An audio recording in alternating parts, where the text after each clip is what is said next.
আসসালামু আলাইকুম ওয়া রাহমাতুল্লাহি ওয়া বারাকাতুহু। আমাদের রাসূল সাল্লাল্লাহু আলাইহি সাল্লাম হলো সর্বশেষ নবী। তারপরে কোন নবী আসবে না। তখন সাহাবায়ে কেরাম রাদিয়াল্লাহু তাআলা আনহুরা জিজ্ঞেস করল, হে আল্লাহর রাসূল, আপনি যদি সর্বশেষ নবী হন তাহলে আপনার এই বাণী কারা পৌঁছাবে?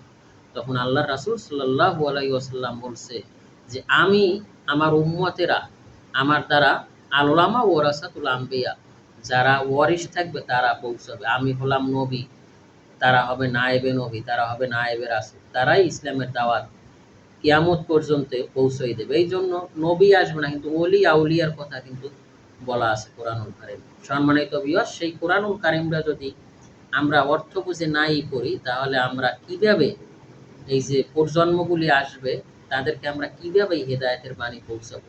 আল্লাহ রাসূল সাল্লাল্লাহু আলাইহি ওয়াসাল্লাম বিদায় হজের ভাষণে ২ টা জিনিস রেখে গিয়েছে। আল-ইয়াওমা আকমালতু লাকুম দীনাকুম ওয়া আতমামতু আলাইকুম নিয়ামাতি ওয়া রাদিতু লাকুম আল ইসলামা দীনা।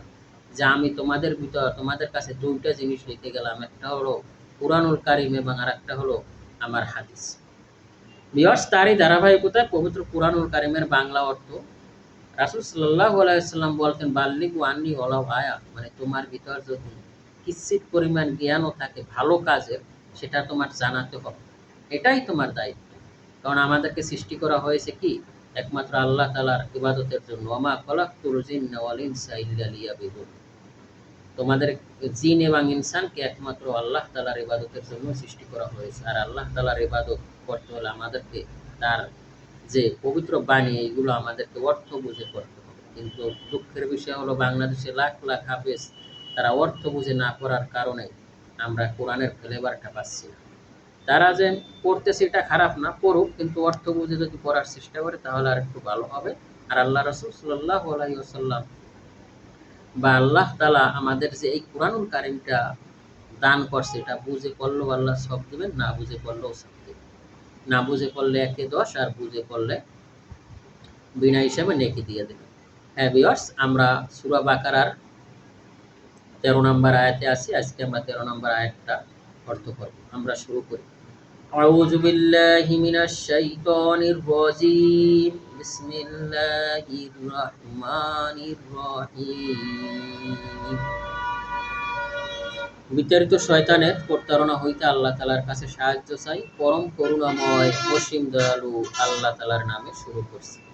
وَإِذَا قِيلَ لَهُمْ آمِنُوا كَمَا آمَنَ النَّاسُ। ওয়াইজা, আর যখন কিলা বলা হয় লাহুম তাদেরকে, আমিনু তোমরা ঈমান আনো, আমানান নাস যেভাবে ঈমান আনছে, যেভাবে মানুষ ঈমান আনছে, যেমন হযরত আবু বকর, হযরত ওমর, হযরত ওসমান, তারা যেভাবে ঈমান আনছে তোমরা সেভাবে ঈমান আনো। কাদেরকে বলছে? এটা প্রিভিয়াস আয়াত শুরু থেকে যারা দেখছেন তারা বুঝতে পারবেন। তাহলে তোমরা কামা আমানান নাস, যেভাবে সাধারণ মানুষ ঈমান আনছে, হযরত ওমর আনছে, আবু বকর আনছে, ওসমান আনছে, আলী আনছে, এরকম তোমরা ঈমান আনো। তখন ক্বালু তারা বলে, আনুমিনু কামা আমানাস সুফাহা, আমরা কি নির্বোধদের মতো ঈমান আনবো? আমরা কি নির্বোধদের মতো? তাহলে এখানে আবু বকর, ওমর, ওসমান, আলী তারা যেরকম ঈমান আনছে, তার যে ওরা বলতেছে কি, যারা অস্বীকারী তারা বলতেছে কি, ক্বালু তারা বলল, আনুমিনু কামা আমানাস সুফাহা, নির্বোধ বোকাদের মতো কি আমরা ঈমান আনবো? আলা ইন্নাহুম হুমুস সুফাহাউ ওয়ালাকিন লা ইয়ালামুন। আলা সাবধান, ওই সমস্ত লোকেরাই কি নির্বোধ বোকা, কিন্তু তারা এটা জানে না।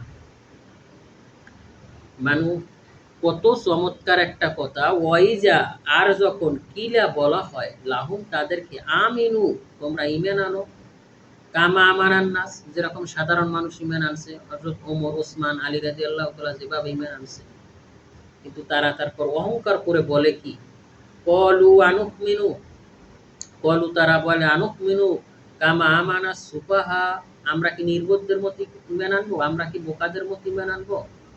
আলা ইন্নাহুম হুমুস সুফাহাউ ওয়ালাকিন লা ইয়ালামুন। আলা সাবধান, ইন্নাহুম হুমুস সুফাহা নিশ্চয়ই ওরাই নির্বোধ, লা ইয়ালামুন কিন্তু তারা এটা জানে না। তাই আমরা পবিত্র কোরআনুল কারিমের অর্থ বুঝে যদি পড়ি, তাইলে কিন্তু আমরা এই আয়াতটা যখন হুজুর কোনো খুতবা তেলাওয়াত করবে বা কোনো নামাজে তেলাওয়াত করবে, তখন আপনার এই বাংলা অর্থটা ঢুকে যাবে এবং এটা কোরআনুল কারিমে আপনি পড়লে আপনার জ্ঞান আরো বৃদ্ধি পাবে। ঠিক আছে? তারা নিজেদেরকে অহংকারী অহংকারী ভাবত। হযরত আবু বকর, ওসমান, আলী, ওমর তারা ঈমান আনছে, কিন্তু তারা তাদেরকে একটা ট্যাগ, এই ট্যাগ কিন্তু কিয়ামতের মানে আইয়ামে জাহিলিয়াত যুগেও ছিল। এখনো যারা এরকম নামাজ, রোজা, সরল সঠিক কাজ করে তাদেরকে নিয়ে হাসাহাসি করে একদম। তাই যেহেতু অর্থ করতেছি, আপনারা এই আয়াতের আলোকেই বর্তমান বাংলাদেশটাকে চিন্তা করেন। এই আয়াতের আলোকেই অনেক কিছু খুঁজে পাবেন। ঠিক আছে? তা আজকে ভিডিওটা এখানেই শেষ করি। যাদের ভালো লাগবে, আমিও ব্যাপারটা যে সব জানি, ব্যাপারটা এরকম না। কিন্তু আমি বলি কেন? বাল্লিগ ওয়ান্নি ওয়ালাউ আয়া, যে ভুল করছি এতটুকু বয়সে আরো মানুষকে বোঝানো উচিত ছিল, বা যতটুকু জানি অতটুকু ভালো কাজ বলা উচিত। কিন্তু আমরা যদি আমাদের দায়িত্ব পালন না করি, তাহলে কে দায়িত্ব পালন করবে? আল্লাহ রসুল সাল্লাল্লাহু আলাইহি ওয়াসাল্লাম তাহলে কিয়ামতের দিন বলবে যে আমি নাই, আমি তো তোদেরকে ওয়ারিশ হিসেবে রেখে আসছি, তোরা কি করবে? সকলের সুস্বাস্থ্য দীর্ঘায়ু কামনা করি। আসসালামু আলাইকুম ওয়া রাহমাতুল্লাহি ওয়া বারাকাতুহু।